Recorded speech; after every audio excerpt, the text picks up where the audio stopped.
하나님은 숨길 수 없다라는 제목을 가지고 우리 본문의 말씀을 중심으로 같이 하나님의 은혜 나누기 원합니다. 자, 오늘 본문을 보면 다윗이 어떻게 이런 일을 저지른 사람이 존경을 받는 인물이 될까, 이 사람이 어떻게 믿음의 인물이 되었을까 할 정도로 다윗의 이 죄악, 특히 너무나 끔찍한 다윗의 죄악을 우리가 보게 됩니다. 너무 실망스러워요. 이 다윗의 이 추악한 이 죄를 가만히 이렇게 보고 있으면 순간 시험 들 정도로, 야, 어떻게 이런 일까지 할 수 있을까 싶을 정도로 그렇게 너무 실망스럽고 너무나 마음이 그렇게 답답해 올 정도로 그렇게 다윗이 왜 이렇게까지 되었을까, 여러분 그런 한탄을 하게 됩니다. 다윗이 어떤 죄를 지었는지 한번 우리가 봅시다. 6절 다윗이 요압에게 기별하여 햇사람 우리아를 내게 보내라 하며 요압이 우리아를 다윗에게로 보내니. 지난주에 살펴본 그 장면 여러분 기억하시죠? 다윗이 낮잠을 자고 일어나서 왕궁 옥상을 거닐다가 아래를 내다보니까 집 마당에다가 물을 대놓고 이 저녁 때쯤이었죠. 이 목욕하는 아름다운 한 여인을 보게 되었어요. 누구인가를 알아보게 하니까 이 밧세바의 아내 우리아다, 분명히 유부녀라는 사실을 알게 되었는데 그럼에도 불구하고 여인은 그 신하에게 그 여인을 호출합니다. 그래가지고 그 여인을 자기 왕궁으로 그리고 자기 침실로 그렇게 데리고 와서는 불륜을 저지른 거예요. 동침을 하게 된 거예요. 자, 그리고 이 밧세바에게서 얼마 후에 이렇게 전갈이 옵니다. 내가 임신하였나이다. 큰일 난 거예요. 여러분, 이스라엘의 왕이 부하의 그 아내를 이렇게 범해가지고 이렇게 임신시켰다. 여러분, 이게 들통난다면, 여러분 율법대로 한다면 다 죽는 겁니다. 율법의 수호자가 되어야 할 이스라엘 왕이 여러분 율법 중에서 너무나 중요한 이 계명을 그렇게 어기고, 그것도 부하의 아내를 그렇게 건드렸다라는 것, 여러분 이거 용서받기가 쉽지 않아요. 자, 그러나 이 들통나게 된다면 걷잡을 수 없는 큰 사건이 될 수 있는 이 위기 앞에서 다윗은 침착하게 이 일을 잘 처리해 보려고 해요. 그래서 어떻게 하냐? 아무도 모르도록, 그죠? 은폐 작전을 펼치는데요.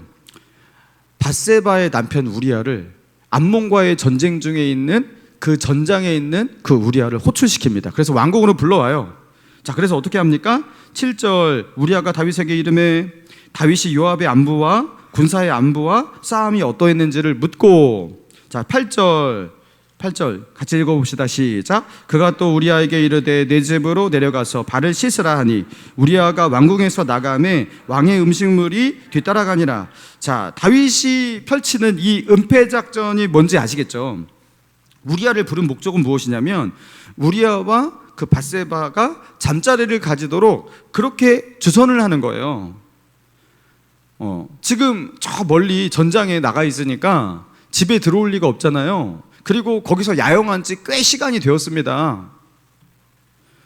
자, 그래가지고 이 우리아를 집으로 불러들여가지고 집에서 자게 한 다음에 아내와 동침하면 태어나는 아기가 누구의 아기인지 당연히 뭐 남편의 아기겠지. 여러분 그렇게 생각할 거 아니겠습니까? 밧세바는 이미 임신한 지 조금 되어가지고 뭐 이른 출산이 되겠지만 뭐 아기가 꼭 10달을 다 채워갖고 나오라는 법이 없잖아요. 조산하는 경우도 많잖아요. 자, 그러니까 그 아이의 생부가 당연히 그 밧세바의 남편 우리아다. 자, 그렇게 여길 수 있게 되는 겁니다. 자, 그래서 다윗과 밧세바 사이에 있었던 일을 아무도 모르도록 덮어버릴 수 있겠다, 그런 계산을 가지고서 다윗이 지금 이런 일을 펼치고 있는 거예요. 자, 그래서 다윗은 우리아에게 전장의 상황에 대해서 뭐 요압의 안부에 대해서 그렇게 물어보고 난 뒤에 너의 집으로 가서 발을 씻으라. 그러니까 오늘 너의 집에 들어가갖고 너 편안히 거기서 쉬어.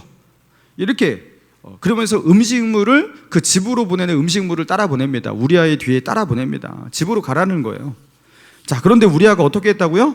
9절 그러나 우리아는 집으로 내려가지 아니하고 왕궁 문에서 그의 주의 모든 부하들과 더불어 잔지라. 왕궁 문에서 잤다라는 거예요. 한마디로 이제 노숙했다라는 겁니다. 다윗은 우리아를 그의 집으로 보내야 되는데 그가 집으로 내려가다 말고 왕궁 문에서 그냥 거기서 이슬 맞고 노숙을 한 거예요. 자, 그러니까 그 다윗이 왜 그렇게 하였느냐, 내가 집으로 가라고 하지 않았느냐, 그렇게 물어보니까 우리아가 뭐라고 합니까? 11절. 여러분 11절 우리아의 이 고백이 참 가슴을 울립니다. 11절 시작. 우리아가 다윗에게 아뢰되 언약궤와 이스라엘과 유다가 야영 중에 있고 내 주 요압과 내 왕의 부하들이 바깥들에 진치고 있거늘 내가 어찌하여 내 집으로 가서 먹고 마시고 내 처와 같이 자리이까?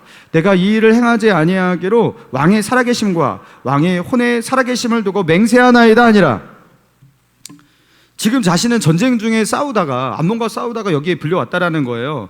그리고 자기의 동료들, 자기의 상관 요압 장군 모두 다 지금 바깥들에서 야영하면서 그 전쟁 중에 있다라는 거예요. 그런데 내가 어떻게 나만 집에 들어가고 편하게 아내 품에서 그렇게 잘 수가 있겠냐라는 거예요. 그렇게 할 수가 없다라는 거예요. 나는 군인이라는 거예요. 그래서 왕궁문에서 자기의 그 부하들과 더불어 거기서 이제 그냥 노숙을 한 거예요. 이슬 맞으면서. 그리고 다윗에게 말합니다. 나는 결코 그렇게 나쁜 짓을 하지 않겠습니다. 아니, 집에 들어가고 자기 집 자기 발로 들어가고 자기 아내를 자기 품에 안는데 그게 무슨 문제가 되겠어요. 근데 결단코 그런 일을 하지 않겠다고 여호와 앞에, 다윗 앞에 맹세를 합니다. 그거 꼭 죄인 것처럼. 여러분 지금 다윗은요 남의 아내까지도 데리고 자는 마당인데 이 우리아는요 자기 아내를 자기의 품에 안는 것조차도 죄의식을 느끼고 있는 거예요. 왜요? 자기는 군인이고 지금 전시 상황인데 내가 어떻게 그런 일을 할 수 있냐라는 거예요. 여러분 우리아라는 이 친구가 얼마나 신실한 사람인지, 그가 얼마나 충성된 사람인지를 보여주고 있는 거죠. 그런데 우리아가 가진 이 신실한 모습을 보니까 이 다윗과 너무나 대조가 되는 거예요. 다윗은 그의 아내를 범하고 나서 그것을 숨기기 위해서 너무나 치졸한 행동을 하고 있는데 우리아는 그런 다윗을 위해서, 그리고 그 다윗의 나라를 지키겠다고 너무나 신실하고 충성된 모습을 보여주고 있습니다. 그리고 그가 가지고 있는 그 양심의 수준이 굉장히 높아요. 자신의 집에 들어가서 편히 눕는 것조차도 양심의 거리낌을 가지고 하지 않겠다고 맹세하고 있어요. 다윗은 자기의 욕망을 채우기 위해서, 더 채우기 위해서 남의 여인도, 그 부하의 아내도 그렇게 자기의 침실로 데리고 왔는데, 여러분 우리아는요 정당하게 누릴 수 있는 왕의 하사한, 그 왕이 내려가라고 했는데도 여러분 그런데도 불구하고 그것을 누리지 못하는 겁니다. 양심에 거리낀다고. 여러분 다윗과 우리아가 너무나 비교되고 있죠. 여러분 이 그 사건을 기록하고 있는 저자가 다윗과 우리아를 대조하고 비교시키고 있는 거예요. 자, 그러면서 다윗은 정통 이스라엘의 사람이지만 우리아는 어떤 사람이에요? 헷 족속, 그죠? 헷사람이에요. 헷사람. 가나안 7족속 중에 한 족속이 헷 족속입니다. 그 이방인 출신이라는 것을 강조하고 있거든요. 자, 그래서 오늘 본문 사무엘상 11장에 보니까 우리아를 그냥 우리아 이렇게 표현하지 않거든요. 무조건 우리아를 어떻게 표현했냐면 헷사람 우리아 이렇게 표현해요. 3절 봅시다. 헷사람 우리아의 아내 밧세바가 아니니까, 그죠? 그리고 6절에서도 다윗이 요압에게 기별하여 헷사람 우리아를 내게 보내라 하며. 자, 그리고 17절 끝에 보니까 17절 끝에 다윗의 부하 중 몇 사람이 엎드러지고 헷사람 우리아도 죽으니라. 여러분 한 번만 말하면 되잖아요. 헷사람, 헷족속 우리아. 근데 왜 계속해서 우리아를 헷족속, 헷사람, 우리아 이렇게 표현을 하고 있는 것일까? 그냥 우리아라고 하면 되지. 그는 이방인이라는 거예요. 그는 이방인인데 여호와 신앙을 가지게 된 이방인. 여러분 우리아라는 그 이름의 뜻이 무엇이냐면 여호와는 나의 빛, 여호와는 나의 빛, 이게 우리아라는 이름의 뜻이라고 합니다. 그는 이스라엘 백성들이 완전히 내쫓아버리고 진멸해야 돼 가나안 7족속 중에 한 족속이었지만 그 이스라엘과 어울려 살면서 어느 순간 그 이스라엘화 되었어요. 그리고 여호와 신앙을 갖게 되었어요. 그리고 그의 아버지가 그의 이름을 여호와는 나의 빛이라는 우리아라는 이름으로 그렇게 지어준 것 같아요. 그리고 지금도 완전히 어둠 가운데 있는 듯한 그 다윗에게 비교되면서 우리아는요 빛으로 찬란합니다. 여호와는 나의 빛. 조금의 양심의 거리낌조차 용납하지 않아요. 자신의 상과 자기의 동료들, 지금 이 나라는 전시 상황인데 자기는 편안히 누울 수가 없어요. 그리고 그것을 여호와 앞에 맹세하고 있어요. 다윗은 너무나 거짓되지만 우리아는 진실합니다. 다윗은 신실하지 못하지만 간사하지만 우리아는 신실하고 충성됩니다. 여러분, 이 순간만큼 다윗은 어둠이고요, 우리아는 빛이에요. 자, 그러면서 12절 볼까요? 다윗이 우리아에게 이르되 오늘도 여기 있으라. 내일은 내가 너를 보내리라. 우리아가 그날이 예루살렘에 머무니라. 이튿날 13절 다윗이 그를 불러 그로 그 앞에서 먹고 마시고 취하게 하니. 여러분, 다윗이 지금 어떤 수작을 부리고 있어요? 우리아를 불러다가 야 먹어라 하면서 술을 먹이고 있는데 계속 먹이고 있는 거예요. 다시 받아라 하고서 우리아가 왕이시여 그만 됐습니다 그러니까 어허 하면서 계속 술을 먹였던 거예요. 어떻게 하려고 그러는 거예요? 오늘은 기필코 집으로 보내겠다. 인사불성을 만들어가지고 제가 쓰러지면은 집에다가 실어다가 놓는 방식으로라도 집으로 보내겠다. 그래가지고 어떻게 했어요? 13절 중간에 보니까 먹고 마시고 취하게 하니 취했어요. 저녁 때에 그가 나가서 그의 주의 부하들과 더불어 침상에 듣고 그의 집으로 내려가지 아니하니라. 또 궁궐에서 그 노숙을 한 거예요. 여러분, 그러니까 완전히 술 취해서 인사불성이 된 우리아인데도 그는 빛이에요. 술 취한데도 다윗의 그 도덕성을 그냥 이기고 있어요. 다윗의 양심보다 훨씬 더 뛰어난 양심을 가지고 있어요. 그는 술 취한 상황에서도 지킬 것은 지키는 사람입니다. 맨정신의 다윗을 술 취한 우리아가 이기고 있는 거예요.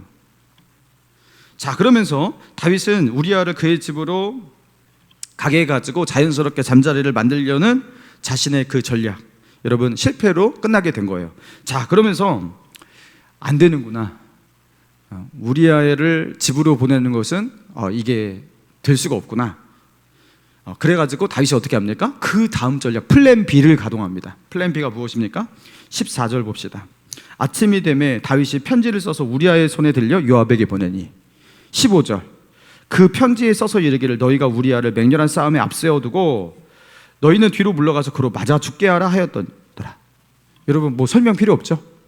요압 장군에게 누구의 손에 들렸어요? 우리아의 손에다가 편지를 줘요. 우리아를 죽이라는 편지를.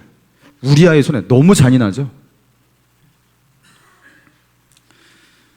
여러분, 우리아의 충성심을 이용해서 우리아는 자기가 죽더라도 나라를 위해서, 자기의 주군을 위해서, 여러분, 그렇게 목숨을 다해 싸우는 그런 충성되고 신실한 사람이잖아요.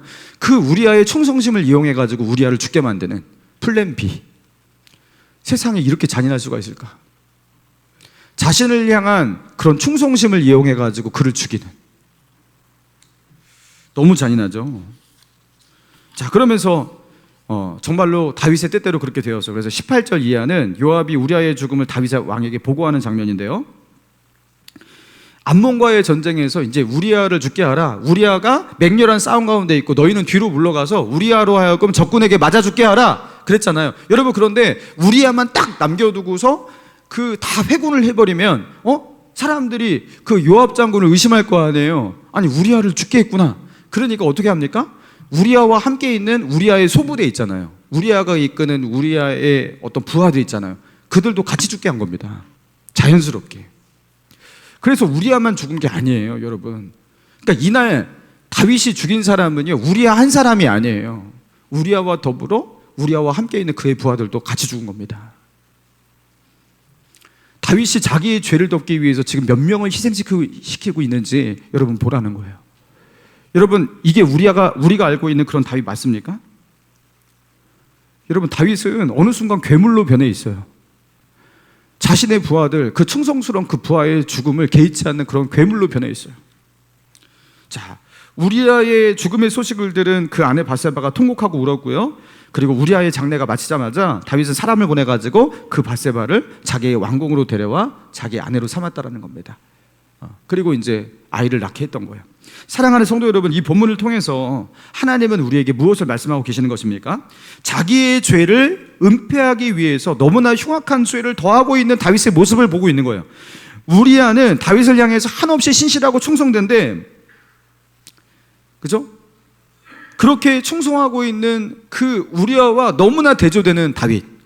그 자기의 부하들은 나가서 싸우고 있는데 자기는 낮잠 자고 일어나가지고 왕궁 위를 거닐다가 그 옥상을 배회하다가 자기의 부하의 아내 그죠 불러들여가지고 그렇게 동침하고 불륜을 저지르고, 그리고 거기서 이제 아이가 임신하게 되니까 그것을 감추기 위해서, 은폐하기 위해서 이제는요 어떻게까지 하냐면 그죠 그 남편을 죽이려는. 여러분 그 가운데서 우리아가 얼마나 신실하고 충성된 사람인지가 드러나잖아요. 여호와는 나의 빛. 여러분 어둠 가운데 있는 이 다윗에게 우리아를 통해서 하나님이 빛을 비춰주고 있는 거예요. 그가 얼마나 신실되고 얼마나 진실된 사람인지, 조그만 양심의 거리낌도 용납하지 않는 그 우리아의 모습을 통해서 다윗에게 기회를 주고 계시는 거예요. 야, 이래도 네가 계속해서 회개하지 않을 거냐? 너 이런 우리아에게 이 끔찍한 죄를 저지를 거냐? 네가 얼마나 못된 사람인지 아냐? 여러분 우리아를 통해서 하나님은요 다윗에게 기회를 주고 계시는 거예요. 회개할 기회요, 뉘우칠 기회요, 양심의 고통을 주어가지고 회개할 수 있는 기회를 주고 계시는 거예요. 자, 그런데 다윗은요 어떻게 합니까? 그런 우리아를 죽이는, 완전히 이 일을 끈짝내기 위해서, 덮기 위해서, 은폐하기 위해서 우리아를 죽이겠다고. 여러분 우리아의 충성심을 이용해서 그로 하여금 전장에서 싸우다가 죽게 합니다. 그는 살인도 마다하지 않습니다. 우리아를 죽이려고 하다가 우리아의 부하들도 같이 죽습니다. 여러분 그래가지고 결국에는 다윗의 플랜 B가 성공했어요. 이제 그 밧세바가 임신했는데 밧세바를 데려와갖고 자기 왕궁에서 자기 아내다, 애를 낳았다, 내 아이다. 여러분 문제가 없어요. 여러분 그래서 이 은폐는, 지난달에 추악한 다윗의 그 행동은 여러분 다 감추어진 것이 맞습니까? 덮어진 것이 맞습니까? 은폐에 성공한 거 맞습니까? 여러분 그 간음죄를 덮기 위해서 수단과 방법을 가리지 않고 은폐하고 있는 이 다윗의 모든 시도가 그래서 성공한 거 맞습니까? 다윗은 아무에게도 들키지 않았고 그 불륜이 이제 세상에서 완전히 덮어지고 이제 더 이상 거론되지 않는 거 맞습니까? 아니죠. 자, 오늘 본문 마지막 구절 27절을 같이 한번 읽어봅시다. 27절 시작. 그 장례를 마침에 다윗이 사람을 보내 그를 왕궁으로 데려오니 그가 그의 아내가 되어 그에게 아들을 낳으니라. 다윗이 행한 그 일이 여호와 보시기에 악하였더라. 여러분 지금 우리가 잊고 있었던 게 무엇이냐면요, 지금 이 모든 상황을 누가 보고 계시다? 하나님이 보고 계셨던 거예요. 다윗이 행한 그 모든 일이, 그 일들이 여호와 보시기에 악하였더라. 하늘에서 그 모든 일, 다윗의 그 모든 행동들, 그 추악한 모든 행동들, 그가 그 간사하게 그렇게 자기의 죄를 은폐시키기 위해서 꾸미고 있는 모든 그 계략들, 자기의 죄를 숨기기 위해서, 은폐하기 위해서 더 추악한 죄를 짓고 있는 그 모든 일까지 여러분 하늘에서 하나님께서 다 보고 계셨던 거예요. 여러분 하늘에 하나님께서 다 보고 계셔요. 그분은 전능하신 하나님이고 온 우주를 창조하셨기 때문에, 그죠? 우리를 만드신 하나님이시고 온 우주를 창조하신 하나님이기 때문에 하나님은 모든 우주보다 크신 하나님이에요. 여러분 그 크신 하나님 앞에 다 보여지고 있는 거예요. 여러분 사람에게는 인식되지 못하고 사람에게는 숨겨질지 모르겠지만 여러분 그 하나님의 눈에는요 절대로 숨겨질 수가 없다라는 거예요. 하나님에게는 이 죄를 숨길 수가 없어요. 여러분 그리고 그 하나님보다, 만유보다 크신 하나님, 그 하나님의 눈앞에서 내가 숨길 수 없다면 여러분 아무것도 숨기지 못한 거예요. 다윗은 아무것도 숨기지 못하는 겁니다. 지난주에 살펴본 대로 그가 하나님을 업신여겨서, 업신여기다라는 뜻이 뭐라고요? 작게 여기다. 여러분 하나님은 만유보다 크신 하나님이지만 그 하늘의 보좌를 가지고 계시고 그 온 세상 가운데 충만하신, 편재하신 그런 하나님이시지만 여러분 그 하나님이 그렇게 크신 하나님을 업신여기는 거예요. 작게 여기는 거예요.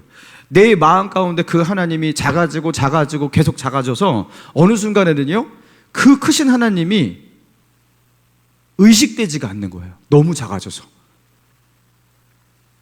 여러분 그러나 다윗의 마음속에, 다윗의 생각 속에 의식되지 않을 뿐 하나님은요 살아계셔서 다윗의 모든 행동들을 다 보고 계셨던 거죠. 그리고 다윗의 그 악함, 그 죄악을 온 세상 가운데 폭로하고 드러내고 그를 심판하고 징계하실 준비까지 하나님은 다 세우고 계셔요. 다윗이 세우고 있는 그 플랜 A, 플랜 B, 이것보다 더 치밀한 다윗을 징계하시고 심판하시고 그의 죄악을 폭로하실 그 계획이 다 완성되어 있어요. 자, 그러면서 12장에서는요 나단 선지자를 통해서 다윗의 죄가 이제 폭로되기 시작합니다. 그리고 다윗의 죄는 어떻게 됩니까? 여러분, 그때부터 다윗이요 요때부터 아주 그냥 사울에게 쫓기는 그 시련과 버금가는 그런 어마어마한 시련을 겪게 됩니다. 자기 아들들이 서로를 죽이죠. 그리고 어떻게 합니까? 압살롬이 아버지를 배반하고 싸우죠. 그 아들에게 자기 아내들을 빼앗기죠. 요단강을 건너 피난 갔다가 다시 돌아오죠. 그러면서 뭐 세바의 반란, 뭐 반란도 일어나죠. 여러분, 이때부터 다윗이요 아주 또 그죠 시련의 그 세월들을 살게 돼요. 자, 이것뿐만 아닙니다. 여러분, 이렇게 은폐하고 감추고 싶었던, 자기 죄를 감추고 싶었던 다윗이었는데, 여러분, 다윗이 감추고자 하는 이 죄를 하나님께서 얼마나 온 세상 사람들에게 폭로하시냐면요, 여러분, 일단 사무엘하 11장에 다 기록해놨어요. 하나님이 성경에 기록해라. 여러분, 지금 우리는 다윗의 모든 죄를 여러분 지금까지 읽고서 묵상하고 있습니다. 여러분, 지금 도대체 다윗이 이 죄를 지은 지 몇 년 됐어요? 이 기원전 BC 1000년경에 이 일이 일어나고 지금 BC 2000년이 넘었잖아요. 2025년, 여러분 3000년이 넘도록 여러분 성경에 기록되어서 읽히고 또 읽혀지면서 다윗이 이런 못된 죄를 졌구나 하면서 폭로시키고 있어요. 3000년 동안 다윗을 향한 징계가 아직도 끝나지 않은 거예요. 자, 그리고 신약 성경 마태복음 1장 6절, 여러분 제가 읽어드릴게요. 예수 그리스도의 족보를 말하고 있는 마태복음 1장, 누가 누구를 낳고, 여러분 기억하시죠? 마태복음 1장의 그 이야기인데, 자 1장 6절에 이새는 다윗 왕을 낳으니라. 다윗은 우리아의 아내에게서 솔로몬을 낳고, 솔로몬은 르호보암을 낳고, 르호보암은 아비야를 낳고, 아비야는 아사를 낳고. 자, 누구는 누구를 낳고 누구는 누구를 낳고, 여러분 이렇게 기록을 하는데 다윗의 기록만큼은 달라요. 다윗의 기록만큼은 어떻게 했다고요? 다윗은 우리아의 아내에게서 솔로몬을 낳고 여러분, 자기의 아내에게서 자식을 낳았다 이렇게 기록한 게 아니라 우리아의 아내에게서 솔로몬을 낳고 이렇게 기록하고 있어요. 하나님이 다윗의 이 죄에 대해서는 완전히 박제시켜가지고 족보에서도 다윗은 자기의 아내를 통해서 아들을 낳은 게 아니라 남의 아내를 취해서 아들을 낳은 자다. 여러분, 이렇게 족보에 그렇게 박제를 시켜놨어요. 여러분, 숨기고자 하는 자는 하나님께서 더 까발리시는 겁니다. 은폐하고 덮으려고 하는 자에게 하나님의 징계가 무엇이냐면 온 세상에 폭로하는 겁니다. 사랑하는 성도 여러분, 죄를 숨기려고 하고 아닌 척하려고 하고, 여러분 그거는 무조건 실패예요. 여러분, 다윗의 작전을 따라가고 있는 거예요. 다윗의 행위를 따라가고 있는 거예요. 여러분, 다윗의 실패를 다시 내 삶 가운데 반복하겠다라는 거예요. 여러분, 죄는 숨기려고 해도 숨겨지는 게 아닙니다. 여러분, 하나님께 못 숨기는 것은 모두에게 못 숨기는 것과 마찬가지예요. 그렇다고 나는 이 죄를 짓고 다닙니다 하면서 당당하게 자랑스럽게 말하고 다니라는 게 아니에요. 여러분, 이 죄를 슬퍼하고 이 죄를 안타까워하고 이 죄를 회개하는 마음으로 이 죄를 고백해야 하는 거예요.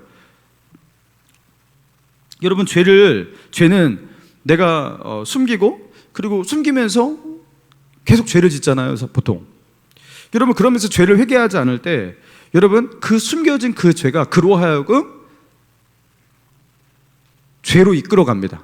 더 죄 짓도록, 더 깊은 죄를 짓도록, 더 큰 죄를 짓도록, 그리고 그 죄에 중독되도록, 그 죄에 더 빠지도록, 그래서 그로 하여금 더 회개할 수 없도록. 여러분, 죄는 회개하지 않은 죄, 숨긴 죄는 우리를 더 깊은 죄악 속으로 우리를 이끌어 갑니다. 죄가 죄를 부르는 거예요. 그래서 죄 없는 척, 죄를 안 지은 척, 여러분 그런 것조차도 일단 외식의 죄예요. 여러분, 외식의 죄는 하나님 앞에 가중처벌을 받는데요, 이 가중처벌은 굉장히 심해요. 예수님께서 서기관 바리새인들에게 외식의 죄 때문에 그들을 향해서 얼마나 질타하십니까? 여러분, 세상에서 가장 바보 같은 것이 무엇이냐면 외식의 죄를 짓는 겁니다. 아닌 척. 아닌 척. 여러분, 하나님 앞에 그게 얼마나 무가치하고 소용없는 짓인지 여러분, 하나님께서 불꽃 같은 눈동자로 다 보고 계시는데 뭘 아닌 척을 하냐고요. 여러분, 외식할 필요가 없어요. 여러분, 있는 모습 그대로 사시기 바랍니다. 네. 그 내가 있는 모습 그대로, 나는 경건하지 못하면 경건하지 않은 모습 그대로, 경건하지 않은데 경건한 척 할 필요가 없어요.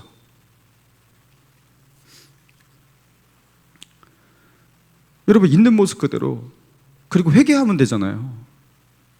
그게 창피하고 그걸 숨기고 싶으면 여러분 그 죄를 회개하면 되잖아요. 여러분, 그 다윗이 그러했던 겁니다. 간음죄를 덮어버리려고 하다가, 그걸 숨기려고 하다가 살인죄를 지었네요. 우리아를 죽이고 우리아의 부하들도 다 죽었습니다. 다윗은 우리아를 통해서 기회를 얻었어요. 여호와는 나의 빛이라고 하는 그 이름에 걸맞게 우리아는 정말 신실하고 정말 깨끗하고 정말 충성된 사람. 그러니까 그 우리아 앞에서 다윗이 얼마나 부끄러웠을까. 자, 그런데 브레이크가 걸리지 않아요. 방지턱이 없어요. 자기의 충성스러운 그런 신하 우리아를 죽이고 그의 아내를 빼앗습니다. 다윗은 괴물이었어요. 괴물이. 여러분, 이 모든 것을 누가 보고 계시냐? 하나님께서 보고 계시다라는 거예요. 그리고 하나님은 다윗이 숨기려고 하고 있는 그 죄를, 다윗이 은폐하고 덮어서 아무도 모르게 하려고 했던 그 죄를 온 세상 가운데 폭로하시는데, 여러분, 이렇게 성경에 기록하셔서, 성경에 기록되게 하셔서, 여러분 사무엘상 11장에 딱 이렇게, 그래서 역대상 19장 20장인가요? 거기 병행 본문이 있어요. 그러니까 다윗의 그 병행 기록이에요. 그러니까 거기서 다윗과 밧세바 이 사건이 나와야 되는데 역대상에는요 그게 생략되어 있어요. 왜겠어요?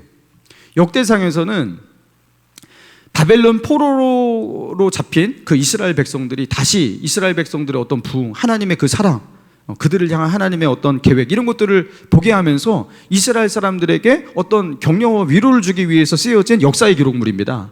근데 다윗의 이 끔찍한 범죄가 실린다면 너무나 실망스럽잖아요. 역대상에선 빼버렸어요. 차마 이것을 기록하기가 너무 힘들었던 거예요.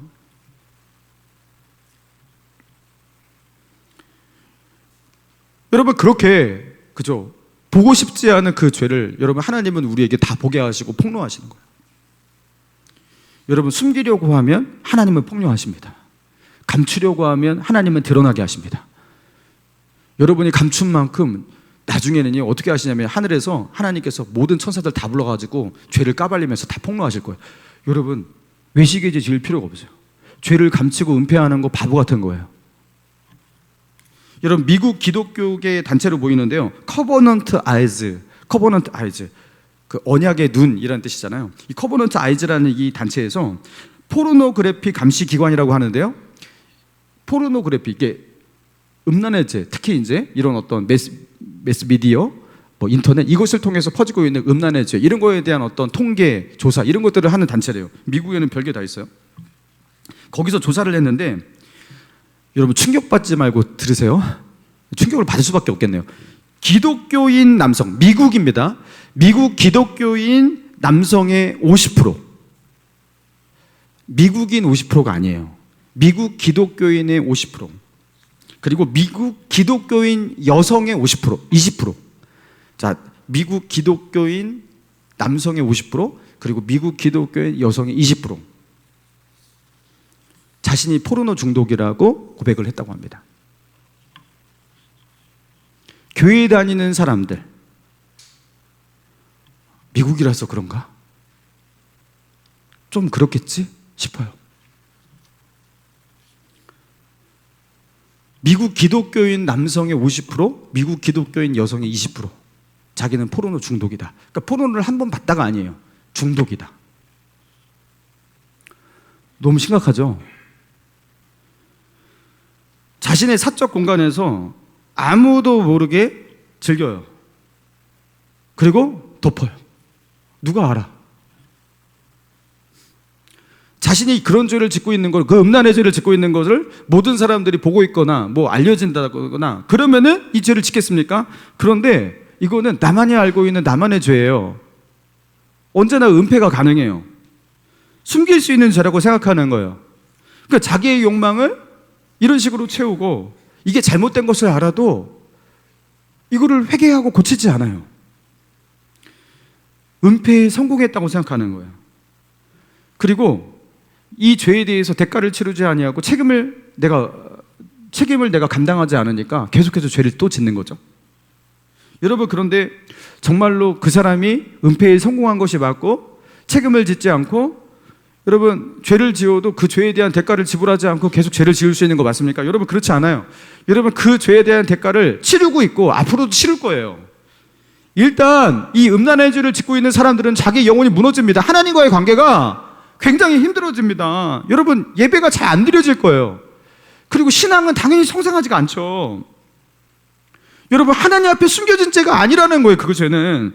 여러분, 그리고 하나님은요, 어느 날 이 죄를 폭로하실 텐데, 여러분, 그 부끄러움을 이 세상에서 아니면요, 하늘에서라도, 그죠? 그 수치를 감당하게 하실 거예요. 여러분, 다윗에게 하셨는데 우리에게 안 하시겠습니까? 여러분, 그러니까 어느 날 대폭로의 날이 있다는 거예요. 하나님께서 그냥 CCTV 비디오에 촬영된 거 다 가지고서 우리 앞에 딱 펼쳐 보이면서 그 죄를 짓고 있는 장면을 다 돌려서 보게 하실 줄, 천사들 다 봐라 하면서. 여러분, 그거 어떻게 할 겁니까? 어떻게 감당할 겁니까?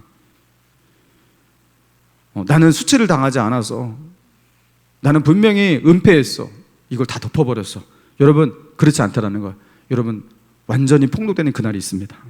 여러분, 그날을 위해서 하나님은 준비하고 계시는 겁니다. 사랑하는 성도 여러분, 아무것도 숨겨지지 않고 있는 거예요. 죄는 숨길 수가 없는 거예요. 여러분, 그 숨은 죄에서 떠나시기 바랍니다. 여러분, 회개하시기 바랍니다. 여러분, 스스로 고백하고 폭로하시기 바랍니다. 차라리 여기서 페리 노블이라는 미국 목사님인데, 여러분, 이 목사님이 미국 사우스 캐롤라이나 주에 있는 뉴 스프링 교회 담임 목사님인데요. 여러분, 이게 초대형 교회예요. 매주 모이는 성도가 3만 명이 넘는 초대형 교회예요. 뉴 스프링 교회 담임 목사님. 여러분들, 이 목사님이 자신이 포르노 중독자였다고 고백을 했어요. 그분이 그렇게 고백을 했어요. 포르노를 보는 것은 아무도 모르는 나만의 은밀한 죄였습니다. 현실에서는 감정과 영의 싸움이 강렬하게 일어나고 있었습니다. 구원에 대한 확신을 의심하게 만들었습니다. 목회 현장을 떠나버릴 생각도 했습니다. 하나님이 나를 증오하신다고 생각했습니다. 그냥 중독 자체를 내 힘으로 통제할 수가 없었습니다. 여러분, 목사님이 이렇게 큰 교회를 담임하고 있는 목사님이 이 죄에 걸려드니까요, 여러분, 어떻게 되었다고요? 나는 구원받은 사람 만나, 구원의 확신을 목사님이 의심을 해요. 여러분, 우리 목감신일교회에서 구원의 확신 있는 사람 손들라고 하면 여기 3분의 1은 손들 것 같은데. 근데 이 목사님은요, 3만 명이 넘는 교인들을 이끌고 있는 그런 존경받는 목사님인데 구원의 확신이 흔들려요. 이게 말이 됩니까? 그리고 하나님이 나를 증오하신다는 생각을 했습니다. 목회 현장을 떠나버리고 싶었습니다. 여러분, 모든 걸 다 흔들어 놓는 거, 이 죄가. 그리고 그 중독을 통제할 수가 없었대요. 여러분, 죄 처음에는, 그렇죠? 이렇게 발을 담글 때 그 죄가 언제든지 내가 빠져나올 수 있는 죄라고 생각했겠죠. 나중에는 죄가 죄로 인도합니다. 죄는 더 깊은 죄의 늪으로 인도합니다. 죄에서 빠져나올 수가 없어요. 여러분, 이게 죄의 무서움인 거예요. 여러분, 우리의 죄를 숨기지 아니하고, 폭로하지 아니하고, 회개하지 아니하고, 이것을 숨기고 계속해서 이 죄로, 그죠? 이 죄를 마음에 품고 있잖아요. 누군가를 향한 증오와 미움, 원망, 이 마음을 품고 있어요. 여러분, 어떻게 되죠? 증오와 원망이 어떻게 됩니까? 더 깊어집니다. 자랍니다. 나중에는요, 죽도록 미워요. 죽도록 미워요. 여러분, 그 죄를 마음에 품고 있으면요, 나중에 그렇게 되는 거예요. 그 영혼이 파탄나는 거예요. 여러분, 그걸 알고서 죄를 지으시라고요. 여러분, 더 이상 그 죄를 끊어낼 수가 없고 통제할 수가 없는 거예요. 여러분, 경험해보시지 않았습니까? 저는 해봤어요. 군대에서 죽이고 싶은데 이 마음을 통제할 수가 없어요. 통제할 수가 없어요. 처음에는 그냥 미움이었어요. 그냥 마음에 안 든 그런 거, 그 정도였어요. 나중에는 죽여버리고 싶어요. 근데 이 미움과 분노를 돌이킬 수가 없어요. 처음에 회개했어야 됐던 겁니다. 하나님께서 기회를 주실 때 그때 하나님 앞에 회개했어야 되는 겁니다. 나중에 회개하긴 했어요. 근데 수년 동안 대가를 치르고 회개했어요. 너무나 고통스러운 시간을 살았습니다. 하나님과의 관계가 멀어지고 끊어지는 너무나 어두운 세월을 살았습니다. 다시는 그 일을 하고 싶지 않습니다. 여러분, 죄는 숨길 수 없는 거예요. 숨기고 아닌 척하면 나중에 죄가 나를 지배합니다. 죄가 나를 완전히 장악합니다. 여러분, 그래서 성경은 말해요. 스스로 죄를 폭로해야 된다. 스스로 죄를 자백해야 된다. 여러분, 자백이라는 이 표현으로 나와 있어요. 요한일서 1장 8절.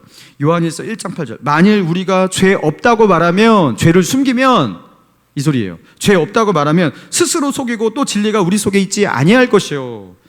만일 우리가 우리 죄를 자백하면, 자기의 죄를 폭로하면, 자기의 죄가 자기가 죄졌다고 말을 하면, 고백하면 그는 미쁘시고 의로우사 우리 죄를 사하시며 우리를 모든 죄에서 깨끗하게 하실 것이요. 여러분, 스스로 자백하라는 거예요. 스스로 폭로하라는 거예요. 자, 그러면서 요한일서 1장 10절. 만일 우리가 범죄하지 아니하였다 하면 하나님을 거짓말한 이로 만드는 것이니 또한 그 말씀이 우리 속에 있지 아니하니라. 여러분, 그래서 우리가 하나님께 나아갈 때 우리에게 필요한 가장 중요한 예배의 요소가 무엇이냐면 하나님을 향한 자백입니다. 하나님, 나는 죄인입니다. 내가 이렇게 죄를 졌습니다. 죄 없다고 하지 않고 죄 있다고 말하는 거예요. 그렇죠? 나의 죄를 숨기려고 하지 않고 나의 죄를 드러내고 폭로하는 거예요. 최소한 하나님에게는.